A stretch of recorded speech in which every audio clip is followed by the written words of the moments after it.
Assalamualaikum warahmatullahi wabarakatuh. Salam Pramuka. Kami dari kelompok 5 Overing F 22. Saya Muhammad Faisal Abian nomor urut 24. Saya Tiara Ratmata nomor urut 11. Saya Diri Kusuma Wardani Pranita nomor urut 10. Saya Diama Evangelinta nomor urut 9. Saya Sela Adita Sari nomor urut 33. Saya Lilata Maulandari nomor urut 19. Saya Muhammad Salahuddin Kurniawan nomor urut 25. Nah, di sini kami akan membahas tentang teknik menggambar panorama dan juga tentang tanda-tanda dalam kepramukaan. Selamat menyaksikan. Kita akan membahas mengenai teknik menggambar sketsa panorama. Jadi sebelumnya menggambar itu merupakan salah satu hal yang penting dalam kepramukaan, di mana menggambar ini tidak hanya mengasah kreativitas seorang pramuka, tetapi juga mengasah kemampuan observasi dan kepekaan seorang pramuka terhadap lingkungan sekitarnya. Nah, dalam teknik menggambar sketsa panorama ini, hal yang biasanya dilakukan adalah persiapan, di mana persiapan ini itu mencakup lokasi yang diminati untuk dilakukan penggambaran sketsa panorama, lalu penggunaan alat dan bahan, di mana alat dan bahan ini mencakup kertas, pensil, penghapus, pulpen, dan lain sebagainya.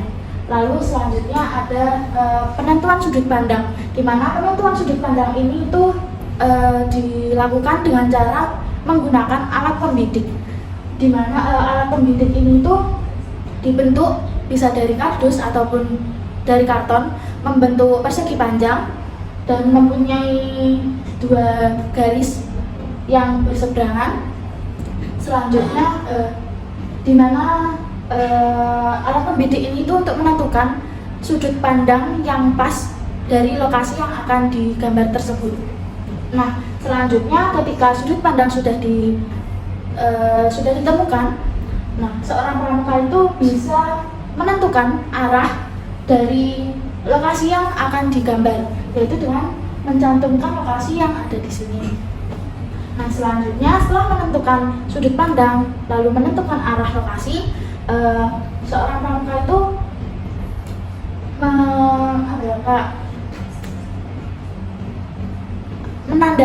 menandai hal-hal yang menonjol dari lokasi tersebut, bisa berupa bangunan, gunung, sawah, dan lain sebagainya. Setelah hal-hal yang menonjol itu ditandai, selanjutnya kita bisa menambahkan hal-hal penunjang seperti jalan, sungai, dan lain sebagainya. Nah, untuk membedakan hal-hal yang ditonjolkan dengan hal-hal penunjangnya itu berupa pengarsiran, di mana pengarsiran ini sempat dijelaskan pada tanda-tanda dan simbol-simbol medan, di mana biasanya hal-hal yang menonjol itu diarsir dengan arah ke atas ke bawah, sedangkan hal-hal penunjangnya itu bisa diarsir dari kanan ke kiri. Nah, setelah semua sudah selesai sketsanya, kita bisa menambahkan informasi seperti identitas, seperti kuarcak, rating, dan sebagainya. Lalu ada lokasi yang mencakup lokasi sketsa panorama yang digambarkan. Lalu bisa juga ditambah dengan hari tanggal dan arah mata angin dan sebagainya. Lalu keterangan ini tuh bisa mencakup arsir-arsir, terus penanda-penanda dari hal-hal yang menonjol di lokasi tersebut dan hal-hal penunjang tersebut.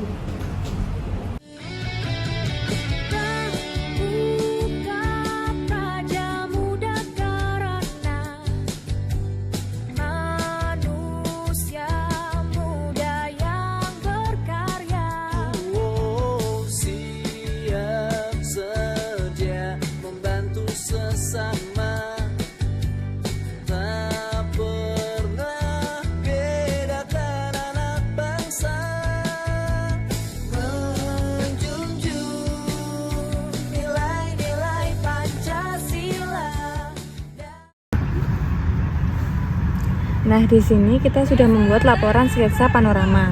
Yang pertama di sini terletak SPP identitas. Di sini berisikan nama kelompok yaitu kelompok 5, lalu tanggal pada 30 Oktober 2024, lalu waktu jam 16.06, lalu cuaca yaitu berawan, suhu 31 derajat dan arah 340 derajat. Lalu yang kedua di sini terletak sketsa. Nah, sketsa ini menggambarkan titik yang kita bidik tadi pada ketentuan waktu dan tanggal tersebut. Lalu selanjutnya ada kode. Nah, di sini ada kode A yaitu lapangan, lalu ada kode B yaitu ladang rumput, lalu setelah itu ada kode C yaitu berupa bangunan kampus, lalu selanjutnya ada D langit. Nah, di sini ada keterangan arsir. Keterangan arsir yang pertama adalah arsir miring. Nah, arsir miring ini menjelaskan yaitu pohon, pepohonan, semak, dan desa atau kampung. Lalu yang kedua ada arsir mendatar. Nah, arsir mendatar ini menggambarkan bebatuan, sawah, dan ladang. Lalu selanjutnya ada arsir melengkung. Nah, arsir melengkung ini berupa pegunungan, gunung, bukit, dan arsiran ini menyesuaikan bentuknya. Lalu yang terakhir ada arsiran renggang. Semakin jauh maka arsiran dibuat semakin renggang. Nah, seperti ini.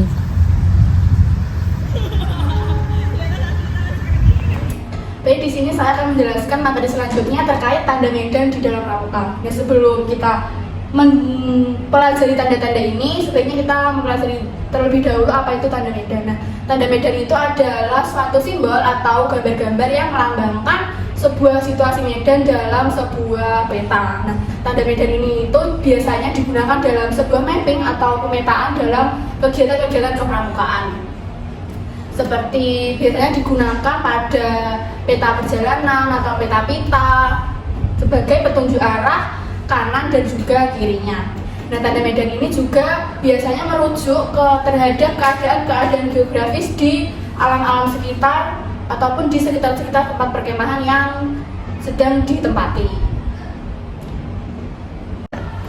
Setelah tadi kita mengenal sedikit tentang tanda-tanda medan seperti pengertiannya, tujuan-tujuannya, kegunaan-kegunaannya, selanjutnya kita akan mengenali tanda-tanda medan yang ada di kepramukaan ini. Setidaknya di sini sudah saya gambarkan ada 36 tanda-tanda medan yang biasanya digunakan di dalam sebuah peta. Nah, yang pertama itu ada 4 rumah ibadah, ada masjid, gereja, pura, dan juga wihara. Nah, untuk simbolnya itu sama seperti kotak ataupun persegi. Yang membedakan itu adalah tanda di atasnya. Untuk masjid itu sendiri, di atasnya ada huruf Y, untuk gereja ada salib, untuk pura ada segitiga, dan juga untuk wihara itu sendiri ada sebuah lingkaran. Nah, selanjutnya ada sekolah ataupun bangunan pemerintah dan juga bangunan atau rumah. Untuk simbolnya itu sama kotak, tetapi untuk sekolah dan juga rumah itu ada arsirannya, diarsir di garis miring-miring.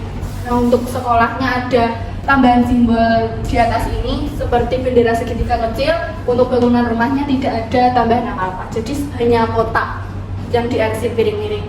Nah, selanjutnya ada kuburan. Nah, di tanda medan ini ada 3 kuburan, yaitu kuburan Islam, kuburan Kristen, dan juga kuburan Cina. Setiap kuburannya itu memiliki 2 simbol yang berbeda. Seperti kuburan Islam itu ada kotak yang dimiringkan, terus di dalamnya ada tanda bulan. Nah, yang simbol kedua dalam kuburan Islam itu ada tanda lengkung, ada 3 tanda lengkung. Nah, untuk kuburan Kristen, untuk simbol yang pertama sama seperti kuburan Islam yang pertama tadi, tetapi yang membedakannya itu ada simbol yang di dalamnya. Kalau yang kuburan Islam tadi kan tanda bulan. Nah, untuk di kuburan Kristen itu sendiri diganti menjadi tanda salib di dalam sebuah kotak yang miring. Nah, untuk simbol kuburan Kristen yang kedua ada 3 tanda salib seperti ini yang disusun. Nah, terus selanjutnya ada kuburan Cina. Kuburan Cina juga ada 2 simbolnya. Yang pertama sebuah setengah lingkaran yang diwarnai di dalam sebuah kotak. Nah, untuk simbol yang kedua ada setengah lingkaran yang di dalamnya ada titik-titiknya. Nah, yang selanjutnya itu ada simbol untuk ladang dan juga sawah. Untuk ladang dan juga sawah itu sendiri dasarnya sama, yaitu kotak. Untuk ladangnya Yang membedakan hanya simbol yang ada di dalamnya. Untuk ladang itu biasanya ditulis di dalamnya ditulis huruf L. Nah, untuk sawah ya di kotak-kotak miring seperti ini. Nah, selanjutnya ada hutan, pohon jati, pohon pinus, pohon kelapa, dan juga pohon biasa. Untuk dasarannya atau semua dasar dari semuanya itu sama, yang membedakan hanya atasnya aja yang melambangkan masing-masing pohon itu. Nah, untuk hutan itu sendiri dilambangkan dengan setengah lingkaran dan ditambahi dengan simbol pohon, simbol seperti garis lurus dan juga lingkaran ada 4 buah. Nah, untuk pohon jati sendiri sama seperti hutan tetapi hanya satu saja ininya. Terus untuk pohon pinus sama setengah lingkaran juga, tetapi untuk simbol yang ada di atasnya atau simbol pohonnya itu lebih besar dari pohon-pohon yang sebelumnya. Untuk pohon kelapa, simbol yang ada di atasnya itu seperti gambaran pohon kelapa yang daunnya segini. Terus untuk pohon biasa ataupun pohon yang ada di hutan biasanya itu digambarkan dengan setengah lingkaran juga yang bawahnya. Terus untuk gambar pohonnya gambar pohon biasa seperti kita menggambar di buku gambar. Nah, terus ini ada rumpun bambu. Rumpun bambu itu biasanya disimbolkan dengan huruf B, tapi di tengahnya ada celahnya ini, atau celah yang agak besar. Terus di tengah-tengahnya itu dikasih huruf V. Itu menyimbolkan rumpun bambu. Nah, terus untuk padang rumput itu disimbolkan dengan huruf V, tetapi belakangnya dikasih strip sedikit, jadi nggak seperti ini. Untuk semak-semak bisa dilihat ini, digambarnya disimbolkan dengan gambar yang bergerigi naik turun, itu melambangkan semak-semak. Untuk tenda ataupun sebuah perkemahan dilambangkan dengan segitiga yang atasnya ada garisnya. Terus untuk rumah sakit ataupun puskesmas, lingkaran dengan tanda plus di dalamnya. Untuk lapangan terbang, kotak, terus di dalamnya ada sebuah landasan jalan atau landasan yang biasanya ada di bandara. Untuk pelabuhan laut disimbolkan dengan sebuah gambar jangkar.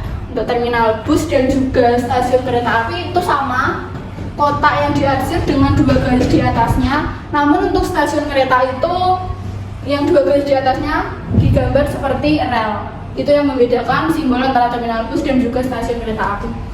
Nah, untuk jalan biasa disimbolkan dengan sebuah jalan bisa lurus ataupun bisa berbelok seperti ini. Nah, untuk jembatan disimbolkan seperti ini, membentuk sebuah jembatan yang pucuknya ini agak melebar.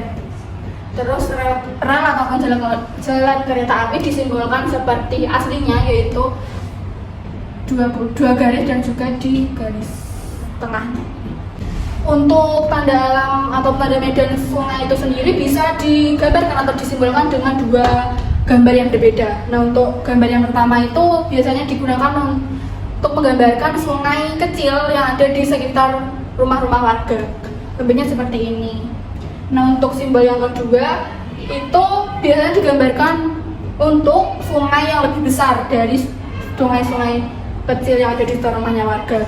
Nah, untuk gambar ini juga bisa mencakup lambang dari danau dan juga lambang dari waduk. Nah, untuk rawa-rawa, simbol rawa-rawa itu sendiri sebenarnya sama dengan semak-semak, hanya untuk rawa-rawanya dikasih garis di bawahnya. Kalau di semak-semak hanya garis yang atas gunung zigzag yang ada di atas, kalau di rawa-rawa ditambahi garis yang ada di bawahnya. Nah, untuk sumur air disimbolkan ataupun digambarkan dengan huruf H, tetapi yang garis di belakang itu lebih pendek daripada garis yang depan. Dan juga untuk garisnya yang miring ini tidak lurus begini tapi miring ke atas. Nah, untuk sumber mata air dilambangkan dengan sebuah lingkaran dengan 1 titik di tengahnya. Tadi kan kita sudah mempelajari tentang apa itu tanda medan, terus tujuan adanya tanda medan itu apa aja, dan dilanjut dengan kita mempelajari simbol-simbol yang ada di tanda medan dalam kepramukaan. Nah, selanjutnya ini kita akan mempelajari bagaimana cara kita mengaplikasikan simbol-simbol tersebut dalam sebuah peta. Nah, jadi ini adalah yang peta ini adalah rute perjalanan yang akan dilalui, yang sudah dilalui. Nah, terus yang pertama itu yang ada di kiri jalan, kita melalui ini adalah simbol dari rumah. Nah, di samping rumah ada sawah, di sampingnya sawah ada pohon kelapa di kanan dan kiri jalan, dan selanjutnya ada sungai di samping pohon kelapa itu tadi. Nah, di samping sungai itu ada sekolahan yang disimbolkan begini. Terus di samping sekolahan ada semak-semak di kanan dan juga kiri jalan. Di samping semak-semak ada ladang, di samping ladang ada sebuah pohon pinus. Di samping pohon pinus ada kuburan Islam. Nah, di samping kuburan Islamnya ada sebuah masjid. Di sampingnya ada sebuah rumah lagi dan juga ada sumber air. Di samping sumber air ada sebuah jalan. Di samping jalan ada stasiun kereta api. Nah, di samping stasiun kereta api ada sebuah jembatan. Nah, di sampingnya jembatan atau di sisi kiri jalan ada pohon pinus, kumpulan pohon pinus juga. Dan di samping jembatan itu ada sebuah perkemahan di samping kanan dan juga kiri jalan. Selanjutnya ini ada dua buah pohon. Ini adalah sebuah perangkapan bagaimana simbol-simbol yang tadi telah kita pelajari diterapkan dalam sebuah peta. Oke, untuk yang selanjutnya yaitu tanda jejak. Jadi tanda jejak ini sendiri merupakan penunjuk arah untuk seorang pramuka yang berada di alam bebas, khususnya di hutan. Jadi tanda jejak ini sendiri merupakan suatu tanda atau simbol yang menandakan suatu tempat, arah, dan suatu kondisi alam di dalam hutan. Kemudian tanda jejak ini sendiri itu berfungsi di dalam pendakian, kemudian penjelajahan, atau biasa disebut dengan white game. Itu merupakan penjelajahan di alam terbuka atau di hutan. Dan kemudian tanda jejak ini sendiri itu bisa dibuat menggunakan bahan-bahan yang ada di alam sekitar, seperti ada ranting, batu, kemudian menggambar di tanah dan sebagainya. Oke, jadi untuk tanda jejak yang pertama itu ada tanda jejak tanah. Maksudnya dari tanah ini sendiri itu kita dapat menggambar di atas tanah menggunakan tanda-tanda atau simbol-simbol yang sudah saya gambarkan ini. Kurang lebih ada 15 tanda atau simbol. Jadi yang pertama itu ada seperti arah panah. Ini menggambarkan kalau menunjukkan jalan ini dapat diikuti. Kemudian untuk yang kedua ini ada sebuah lingkaran atau oval yang tengahnya diberi tanda seperti gelombang air yang menyimbolkan atau menandakan itu air ini dapat diminum. Kemudian untuk yang ketiga ini ada segitiga yang tengahnya diberi gelombang yang menandakan kalau air tidak dapat diminum, atau tanda segitiga ini menandakan kalau bahaya seperti itu.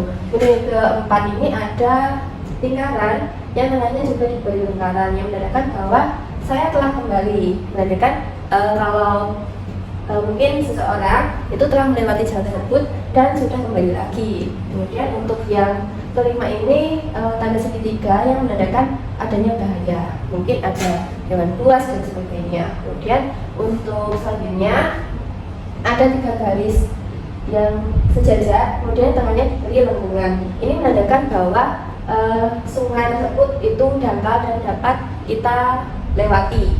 Kemudian untuk yang selanjutnya itu ada sebuah kotak, kemudian ada panah, diberi angka 3 tengahnya. Ini menandakan bahwa 3 langkah arah panah tersebut itu ada surat atau ada clue selanjutnya di dalam suatu weight game. Kemudian untuk selanjutnya itu ada persegi panjang yang tengahnya diberi lingkaran, itu memberitahukan bahwa atau menandakan kalau ada yang dalam bahaya yang harus kita tolong segera. Kemudian selanjutnya ada seperti arah jalan tapi bercabang. Jadi ini menandakan bahwa suatu regu itu berpisah. Untuk selanjutnya yaitu ada lingkaran yang diberi panah. Ini maksudnya suatu regu itu sudah kembali ke tempat semula, atau menyuruh suatu regu itu untuk kembali ke tempat yang semula atau berbalik arah.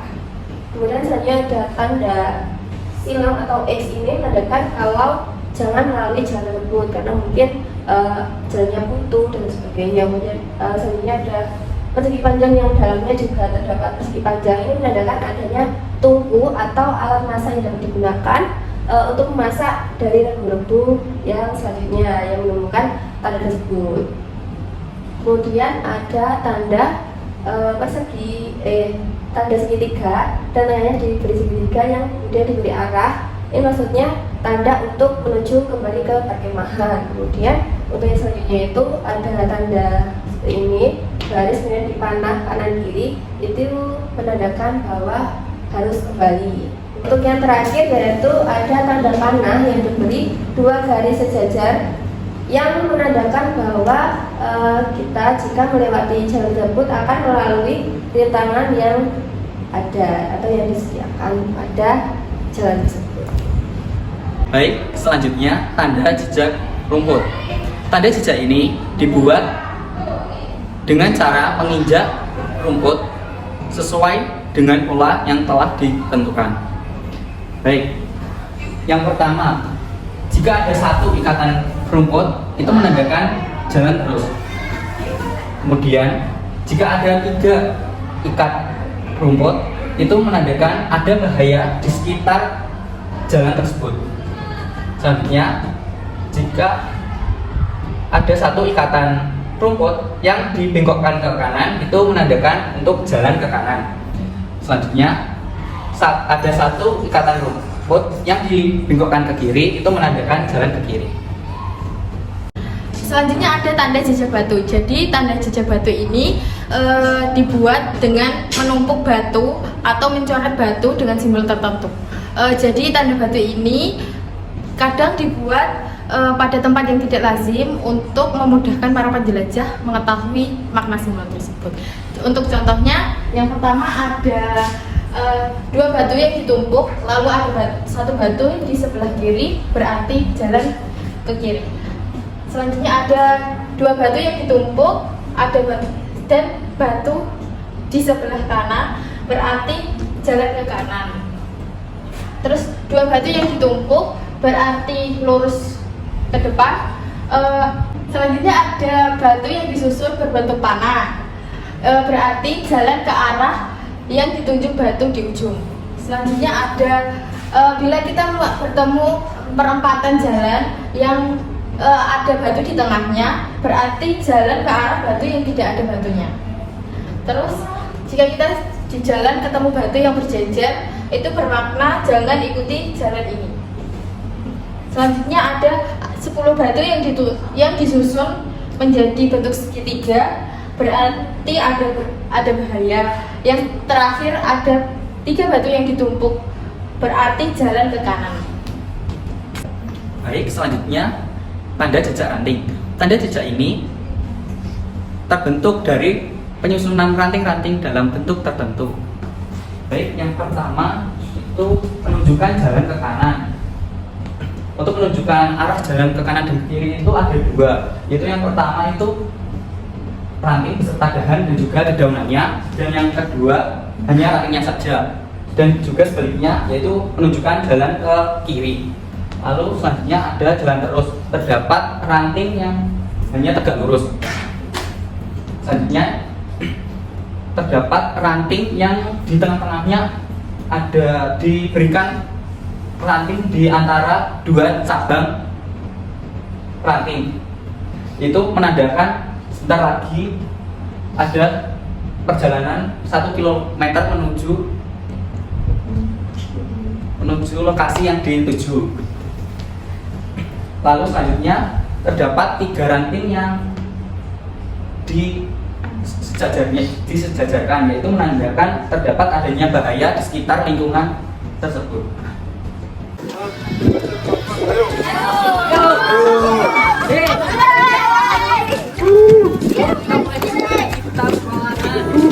Wah, ini lurus ya teman-teman kita. Ini ada tanda lurus. Oke, kita lurus. Ini ada tanda batu.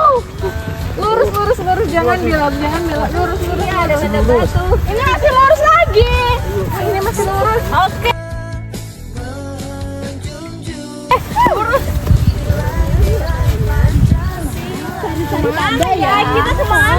Jangan lupa cari tandanya ya.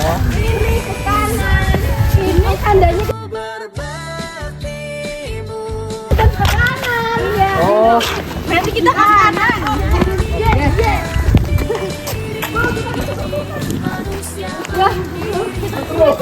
wah, Kita tersesat. Apa gimana? Ini gimana? Sudah ke sana. Oke. Ayo. Oh ya kita terus ke situ. Oh hati ya banyak. Ini lambangnya.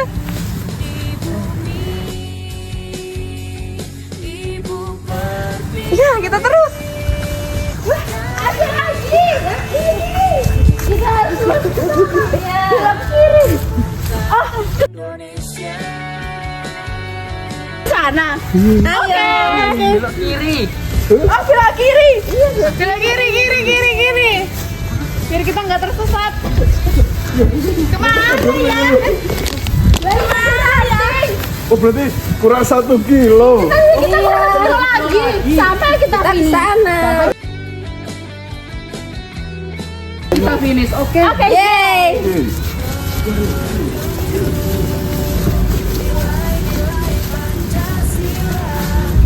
Yeay.